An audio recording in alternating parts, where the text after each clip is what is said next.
You're watching Asian American Life. I'm your host, Ernabelle DeMillo. It's that festive time of year where many of our friends and family may wear fashion celebrating our cultural heritage. For example, in the South Asian community, many women may wear a sari. Well, now the sari and its history are on full display right here at the New York Historical. I'll have more on that coming up. Plus, Mahjong makes a comeback and the healing powers of kimchi. Mahjong. It's not your grandmother's game anymore. Today's generation is making it cool again. From emergency room to the C-suite, meet the man leading one of the largest healthcare systems in New York. CUNY's Asian American Media Initiative looks at the changing landscape of news. And it's National Kimchi Month. Why is this 1,000-year-old Korean recipe cooking up headlines? This and more on Asian American Life. There are more than 500,000 South Asians in New York City, and the heart of the community is right here in Jackson Heights, Queens, where you can find a sari of any color. Now this artistry and the South Asian diaspora is being celebrated in a new exhibit called the New York Sari.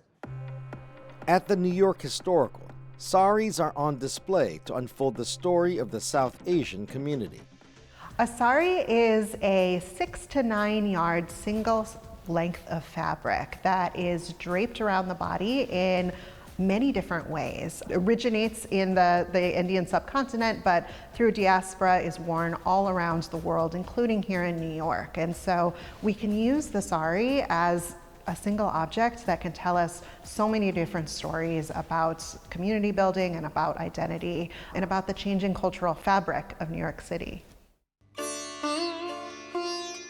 The story of the sari in New York stretches back to the 1700s, when South Asian textiles were imported by ship, long before South Asians themselves were welcomed on these shores. Our oldest object that we have in the gallery is from 1720. So there wasn't the same welcoming of South Asian people as South Asian textiles until really later in the 20th century. Among the museum's stories, the trailblazers who wore the sari while breaking barriers, including a South Asian woman who came to study medicine at the Women's Medical College of Pennsylvania as early as 1883, and those who followed in their footsteps. What we have next to the photograph is a sari that belongs to Dr. Lalita Krishnan, who came to the United States after the Hart-Celler Act in 1965, ended up working for a pharmaceutical company, making some really important scientific breakthroughs, wearing her sari often at work. And she happens to be the mother of New York City Councilman Shekhar Krishnan, who represents Jackson Heights, Queens. My mom would always say the silk here is better, the clothing Really? here is better. Yeah.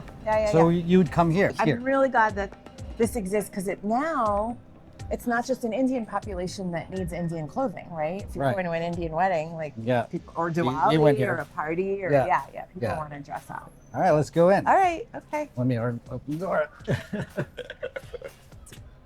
This is where I met up with Mitra Kalita. She's the co-founder of URL Media and the publisher of Epicenter, a hyper-local news site. My dad immigrated here in 1971, and for the most part, this was a Greek neighborhood before it shifted to South Asian. So you used to have tons of cassettes, CDs, videos, VCDs eventually. That was like a huge part of what this strip was, because your connection to home was the music and being able to play the movie. So Bollywood, it's not just about the shopping and the things that you need, it really is connecting with your community. Kalita says the exhibit at New York Historical began by accident, over lunch. So our city councilman is Shekhar Krishnan. He's the first Indian American elected to New York City office. Shekhar invited me to lunch with Louise Mirror, who's the CEO of the New York Historical. I had just downsized both my in-laws and my parents' homes. And I found countless saris as I was doing this. And I said, I just didn't know what to do with it. And we were just talking about like what this garment has meant to our community and how it's not just a costume. There's a lot of memory and tradition and history within. That conversation became a collaboration between the museum, community journalists and local artists to celebrate a garment that connects countries, religions, and continents. I have a very complicated relationship with the sari. First of all, it is hard to put on. It is 6 yards, but it does feel like home. You know, when we were going back to India, my mother would put a sari on because that's what she wanted her family to see when she was coming home. And there was something about that that felt really symbolic. Maintaining that tradition is like maintaining a piece of yourself. For Kalita, each sari tells a story of weddings, children, blessings, and loss. It's impossible for me to tell you the story of a sari and what it means to me without going into my wedding, my children, my mother. And I can't think of any other type of clothing that kind of has both that universality, but also such individual stories attached to each of them. We feature several examples of the intergenerational connections that the sari has. So one of those features is a 27-print lino-cut series by the Brooklyn-based artist Chitra Ganesh. It's illustrating a short story from 1905 by a Bengali feminist named Rokeya Hossein.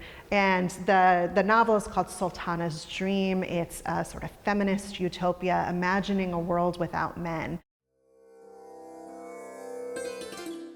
From 18th century trade routes to 21st century art, the sari continues as an act of resistance. You know, we are under assault for the way we look.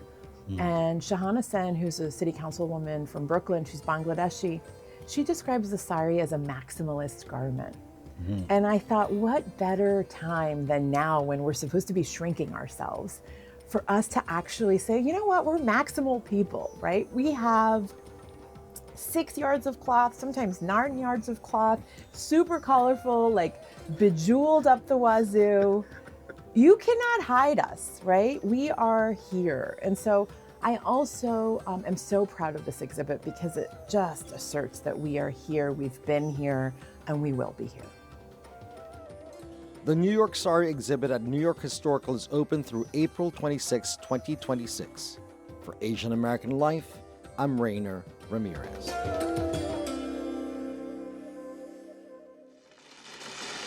Do you hear that sound? Well, that's the sound of Mahjong, the sound from my childhood. And that sound is making a comeback. Here's more. If you're an Asian American of a certain age, this sound may bring back childhood memories. I call it Asian ASMR or Chinese ASMR just because it's the sound that's so beautiful, it's so relaxing. It's also the sound that if you're like a Chinese millennial like I am, you hear your parents playing all the time.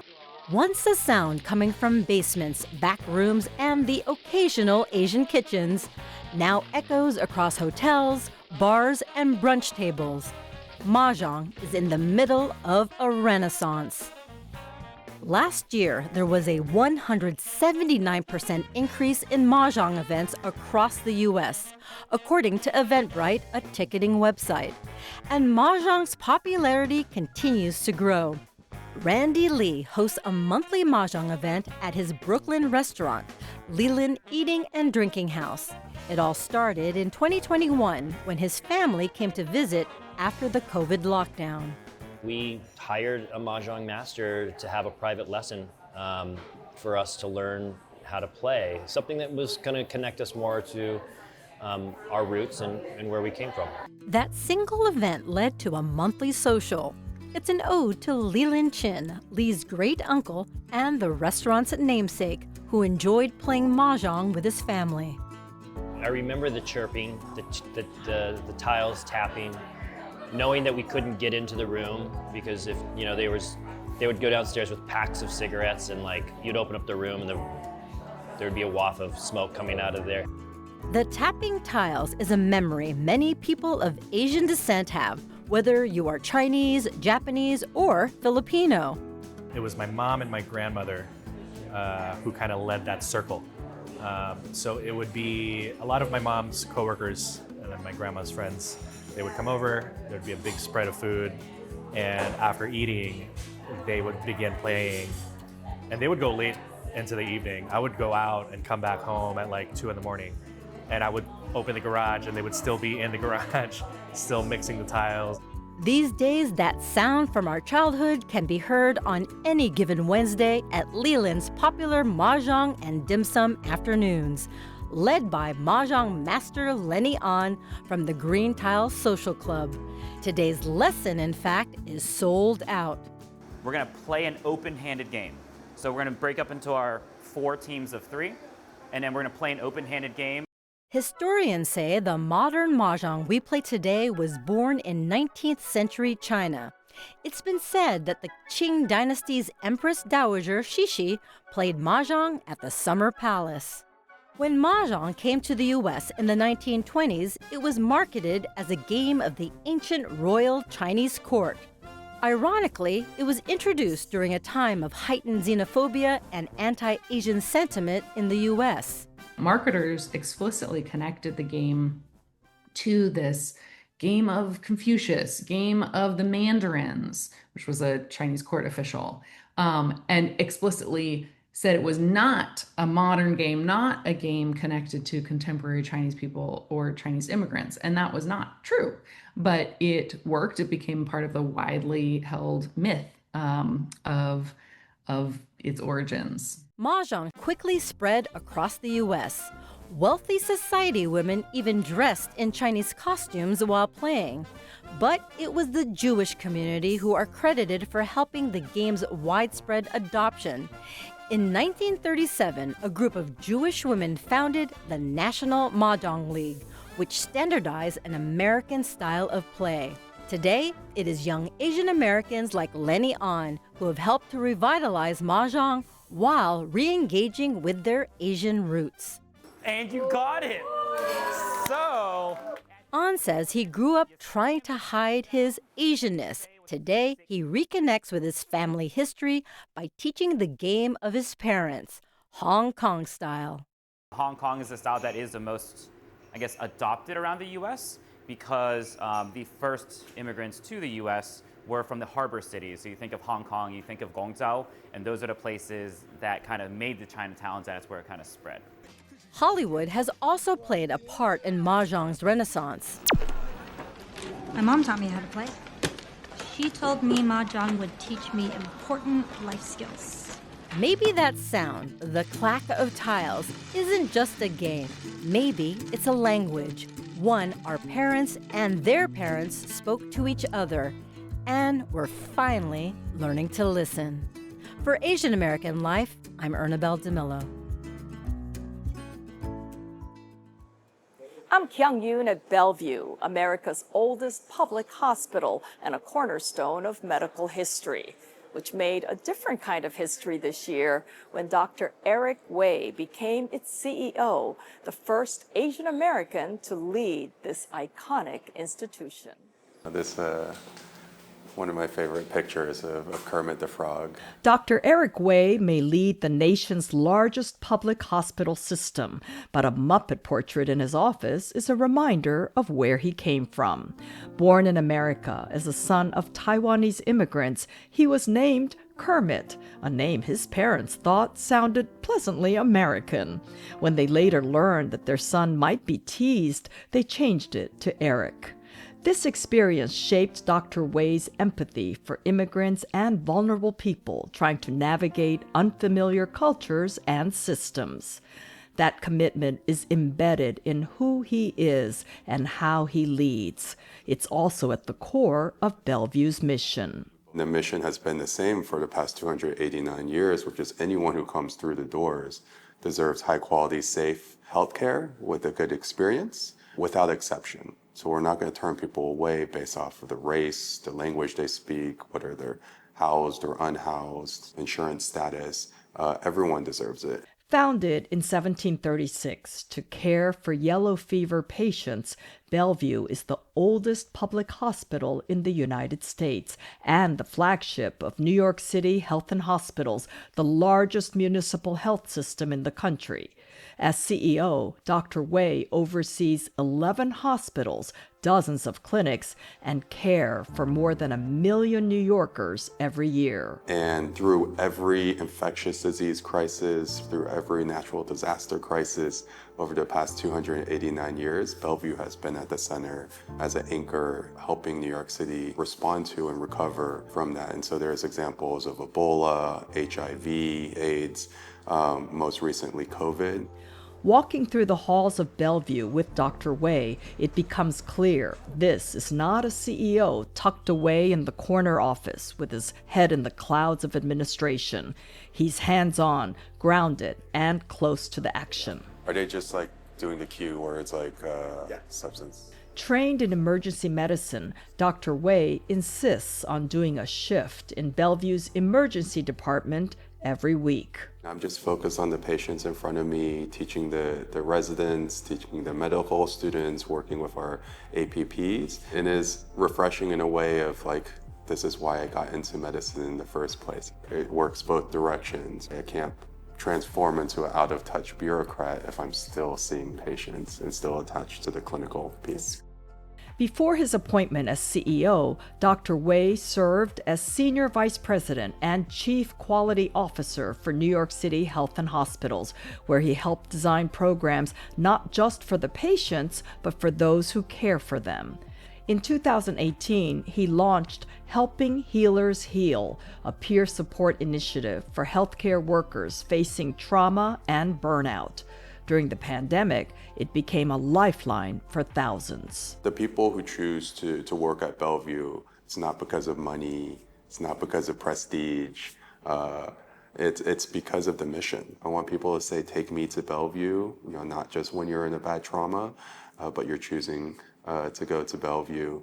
I want this to be a kinder and gentler place to work and to receive care. Kindness is that core value that my parents instilled in me, that I'm instilling in my children. Today, Dr. Wei and his wife, also a physician, are raising 3 children of their own. And while they've built successful careers, they've never forgotten their roots. I think the striving for excellence, working hard, believing that you can move up and build something better for yourself and be better versions of yourself, but also not taking anything for granted and giving back, whether that's through teaching, whether that's through working for the safety net system to take care of some of the most vulnerable, and many of those are immigrants. For me, it's kind of this full circle of what I do every day is I see my family's story in the people that we're taking care of. Dr. Wei says his vision is to honor this hospital's legacy of being a place of healing for all New Yorkers, regardless of income, and to foster a supportive and thriving environment for the medical professionals who make that mission possible. I'm Kyung Yoon for Asian American Life. Asian Americans are the fastest growing ethnic population in the U.S., and yet they are largely underrepresented in traditional media. That's according to the Asian Media Initiative at the J School. The media ecosystem is designed to uphold specific narratives and ideals. And Asian American immigrants have throughout our history here in the United States been kicked out. I am Kavitha Rajagopalan. I am the director of the Asian Media Initiative at the Center for Community Media, which is an independent research center founded within the Craig Newmark Graduate School of Journalism at CUNY. So we launched in 2022. Really the goal was to kind of render the AAPI newsrooms serving communities across the United States visible. It is a vast and growing ecosystem, and still a huge number of Asian Americans are not well served within the ecosystem. Undocumented people, caste-oppressed people, multiracial people. There is a massive, for example, Thai Dam community from Southeast Asia that was displaced here alongside Vietnamese and Cambodian communities. They have no community news. Pacific Islanders, they're desperately underserved within the Asian American ecosystem. Specifically, Micronesians, Marshallese. At this time, there are only 2 or 3 Marshallese newspapers in the entire country, or news sources, and they're a huge community. Nonprofit Quarterly, they partnered with Asian Media Initiative specifically to create and curate a 6-part series on the new Asian diaspora media. And the objective of this series is really to understand the capacity and strategies that Asian American community newsrooms were using to defend democracy. As the United States is entering a new chapter of anti-immigrant crackdowns and anti-immigrant law enforcement that is bleeding into a wider effort to rewrite the country's national story and further erase Asian Americans and our contributions alongside other communities of color. And I think we thought it was a really important opportunity to not only showcase the diversity of the ecosystem, but to give these publishers a platform to showcase their own communities. And so the series kicks off with a look at the Nepali American community, which is one of the fastest growing Asian American communities here in the United States, which is not only affected by the withdrawal of TPS status, temporary protected status, but also changing asylum policies, ICE raids, as well as anti-Asian violence. And so this outlet every single day is working with this community not only to provide resources and information, they have launched a fact-checking vertical where they're debunking misinformation and disinformation that's available online, and they're serving these communities as there's new rumors about, the loss of H-1B status, this new fee for H-1B visa holders. And then of course we have a piece from a Chinese language news outlet where they were required to keep their bylines off because they've experienced concerted violence, threats of violence, and digital harassment, coordinated campaigns of harassment. This remains the only Chinese language fact-checking site in the United States to this day. All of them, every single journalist that I work with, is unsafe now. They're on immigrant visas, their communities are under attack. Many of them, if deported, if they lose their status, would end up arrested, imprisoned, even tortured in countries of origin. They are doing it anyway. I think there's a deep-seated belief in our communities about the power of really Western-style journalism to uphold visibility in those communities and to advocate for civil rights and for civic engagement. And we have no idea what our communities here are going to look like. How many of us will be left behind after this latest immigration blitz? But we know, looking at our history, that our communities have always reconstituted, that even after 1924, even after the 1940s with the internment, even after post 9/11 with the mass deportations we saw then, people are here already. We're not going anywhere. And so to that end, we know that our community journalism isn't going anywhere either. And that gives me a lot of courage in the end.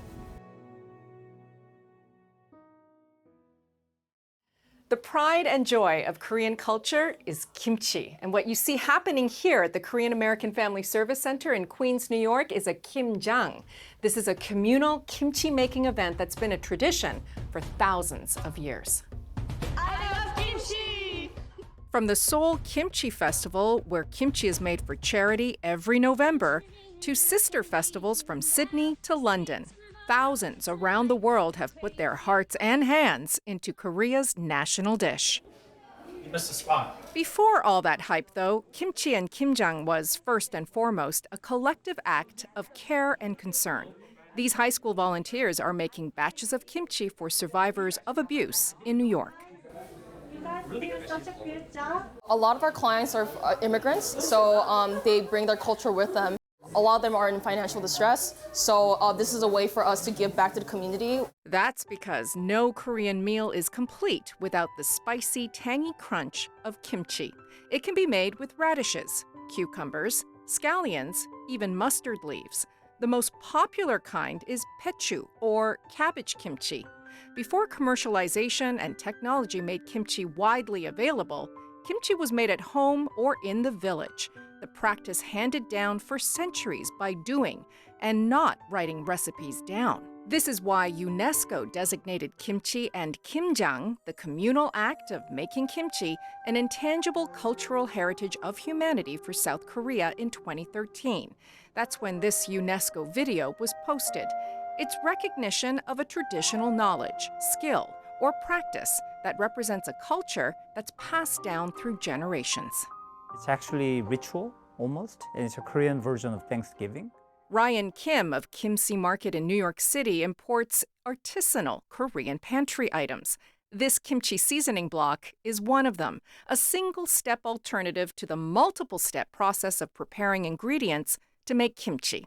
As documented in the UNESCO video, the custom of making kimchi starts with quartered cabbage heads that are salted and left overnight to drain water from the vegetable. Then a marinade of chopped garlic, ginger, Korean red chili powder, and fermented shrimp paste is massaged between each leaf of the cabbage. The marinated cabbage is then stored for several days to begin fermenting, and the ideal temperature for fermentation is 55 to 65 degrees Fahrenheit. The kimchi started because of a need for preserving vegetables. Korea has a long winters, and you need vegetables, so you want to preserve it, no refrigerator, and that's how kimchi started 2,000 years ago.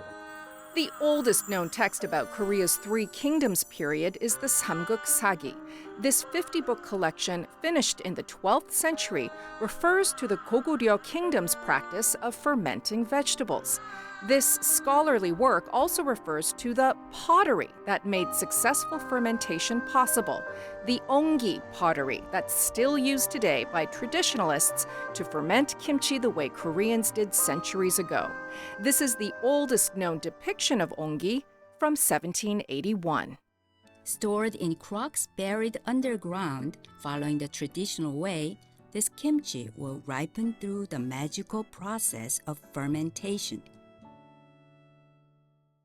This one is fairly recent. I bought it at a road stop on a road trip in Korea. Ongi pottery is actually on display at the American Museum of Natural History in Manhattan. When I was doing research with Korean shamans, and they would go from house to house and they would eat with the family, and they would say, you know, you can tell something about the moral quality of the family by how the food tastes, by how clean and pure the kitchen is, by the quality of what comes out of the earthen jars. The shamans were onto something. Today's research proves kimchi has health benefits. The World Institute of Kimchi in South Korea confirms several kinds of lactic acid bacteria, or LAB, that have anti-inflammatory, antimicrobial, and fat-burning qualities. Gut health has been linked to healthy skin, and one kimchi LAB is being harnessed for skincare. My Nori face wash. The founder of Nori, Susan Kim Choi, she was looking for a cleanser that would help deal with acne breakouts that were because of sweat or hormones or stress-related issues. And so she discovered this probiotic called L-Kimchi. And L-Kimchi is a lactic acid bacteria and probiotic that she discovered can decrease yeast, mold, and bacteria by 99.9%. And so she uses the key ingredient, which is white radish fermented with L-Kimchi, this probiotic, with a combination of just a total of 13 ingredients to create this cleanser, which then attacks and treats breakouts. And it's fragrance-free. Kimchi's signature pungent smell, not in this application. But with 200 or so varieties of kimchi and plenty of dishes that feature it, kimchi pancakes, kimchi stew, kimchi with short rib barbecue. Kimchi lovers agree, on its own, it can be a feast for the senses. For Asian American Life, I'm Vivian Lee. Now I can see why everyone loves kimchi. Well, at least I do. So now as we close the show, just a reminder to stop by the Sari exhibit right here at the New York Historical. It'll be up until April 2026. And if you want to learn more about all our stories, be sure to follow us on Facebook, Instagram, and YouTube at Asian American Life. And don't forget to download the CUNY TV app so you could watch us on the go. I'm Ernabelle DeMillo. I'll see you next time.